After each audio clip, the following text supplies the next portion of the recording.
Bienvenue à Paris. Nous sommes en 1163. Nous nous trouvons sur l'île de la Cité, devant la vieille cathédrale Saint-Étienne. Cette église a plus de 600 ans. Elle commence à être un peu étroite pour accueillir les fidèles toujours plus nombreux, car la ville grandit très vite. Un évêque va tout changer. Il s'appelle Maurice de Sully. C'est lui qui va décider de démolir la cathédrale Saint-Étienne et les autres bâtiments religieux pour construire à la place une église exceptionnelle, plus haute, plus longue, plus large, qui surpassera tout ce qui se fait à l'époque et qui fera rayonner la capitale du royaume de France. Un tel projet coûte cher. Comme le portail de la cathédrale Saint-Étienne vient d'être refait, eh bien on va réutiliser ces bas-reliefs pour orner le nouvel édifice. Et les pierres seront aussi récupérées. La construction de Notre-Dame de Paris va durer en tout près de 140 ans. 20 ans plus tard, vers 1180, l'édification du chœur est presque achevée. Le nom du premier architecte de Notre-Dame est inconnu, mais il conçoit un ouvrage exceptionnel de style gothique.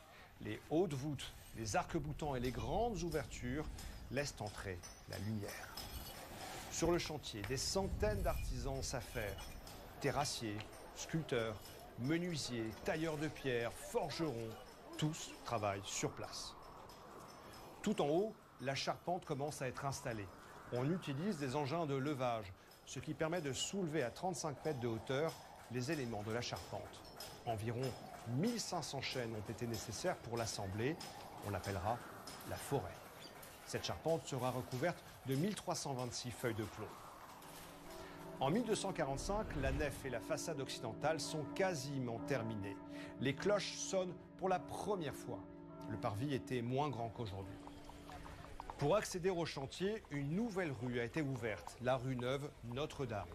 À l'époque, le visiteur qui la remontait devait être écrasé par la splendeur de Notre-Dame et ses tours de 69 mètres de haut. Les trois grands portails étaient peints avec des couleurs vives, tout comme les statues de la Galerie des Rois situées au-dessus. Au centre, la grande rose de 10 mètres de diamètre est un chef-d'œuvre. Elle laisse passer la lumière au soleil couchant. Au centre, la Vierge Marie, elle porte l'enfant Jésus. Autour d'eux, les 12 prophètes de l'Ancien Testament, puis, sur la partie basse, les 12 signes du zodiaque illustrés par les travaux saisonniers pour chaque mois de l'année. Sur la moitié supérieure de la rose, 12 vices et vertus sont représentés. En 1305, le chantier de Notre-Dame est quasiment achevé. Une flèche de bois recouverte de bronze est ajoutée à la croisée du transept. Pendant plus de 5 siècles, Notre-Dame ne bougera pratiquement plus. Sa silhouette est un repère dans le paysage parisien.